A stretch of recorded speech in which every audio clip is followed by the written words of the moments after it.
এখানে আমরা দেখতে পাচ্ছি root over 1 minus cos 4x আছে, এবং আমরা জানি 1 মাইনাস কস 2x এর ফর্মুলা হচ্ছে 2 সাইন স্কোয়ার এক্স। কজের ভিতর যেটা থাকে সাইনের ভিতর সেটা অর্ধেক হয়ে যায়।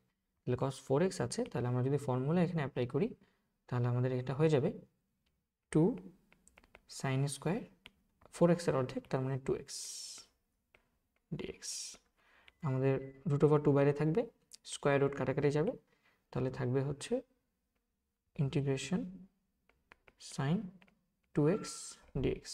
এবং আমরা জানি সাইন এক্সের ইন্টিগ্রেশন হচ্ছে মাইনাস কজ এক্স, তাহলে আমরা 2xকে এক্স হিসেবে চিন্তা করে নিই।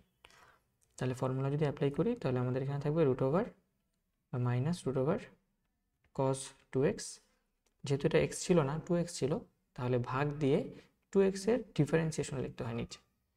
তাহলে আমরা ভাগ দিয়ে 2x এর ডিফারেন্সিয়েশন যদি নিচে লেখার চেষ্টা করি, 2x এর ডিফারেন্সিয়েশন হচ্ছে 2 প্লাস সি।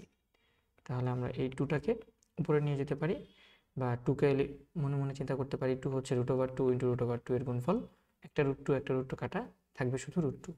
তাহলে আমাদের বাইরে থাকবে minus 1 by root over 2 cos 2x plus C. এটা হচ্ছে আমাদের উত্তর। হোপফুলি আমরা বুঝতে পেরেছি। ধন্যবাদ।